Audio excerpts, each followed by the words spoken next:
Amazon has come a long way from Jeff Bezos' online books marketplace of 1994 to end up as the world's largest online retailer.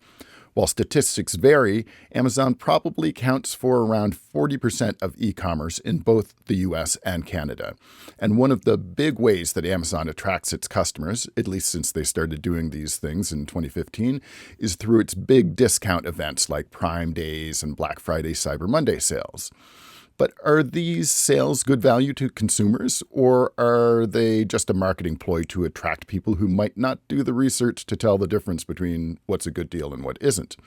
Well, there's been lots of stories about this. Reddit is certainly full of them, but recently there was a great article by Jeffrey A. Fowler in the Washington Post, which I should note is owned by Jeff Bezos, Amazon's founder.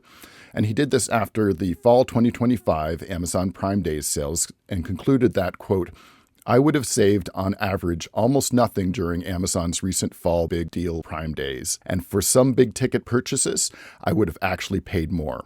All in all, he concluded that his big deal day savings were only 0.6%, and that doesn't even consider the annual fee to be an Amazon Prime member. And this kind of thing's been going on for a while, with the consumer watchdog in 2017 reporting that 61% of the reference prices that Amazon uses to calculate the sales price were higher than at any point during the previous 90 days. And Canada's Competition Bureau actually fined Amazon for these kinds of practices around that time.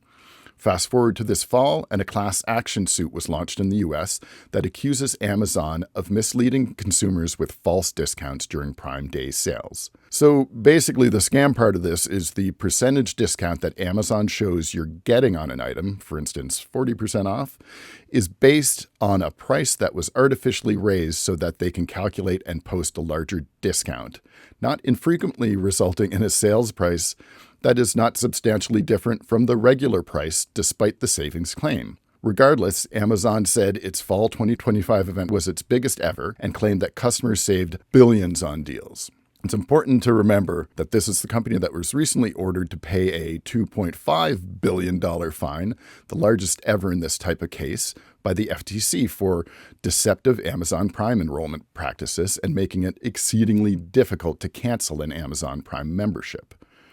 So remember that, they are categorically engaging in shady practices in other ways beyond deceptive sales. So use this as a factor when you're calculating how much trust you should give Amazon.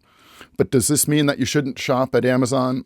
Well, I feel obliged to say that consumerism is absolutely out of control in our society, and there are people who are literally addicted to shopping. So the first thing to ask yourself is, do you really need the thing you're thinking about buying?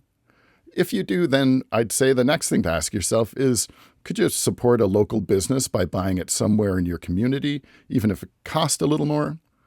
But if we're just talking about getting better prices, then it's more about making sure that you do your research to know whether you're being gouged versus when the deal is legitimate. So make sure to compare prices outside of Amazon. You can use Google or try out a tool like camel.com, which is a free price tracker for Amazon products, or keepa.com, keepa.com, or other similar offerings. So it's not that there aren't any deals, it's just that a lot of what are called deals aren't really deals at all. So as the old saying goes, buyer beware. I'm the other Mac. Caveat emptor.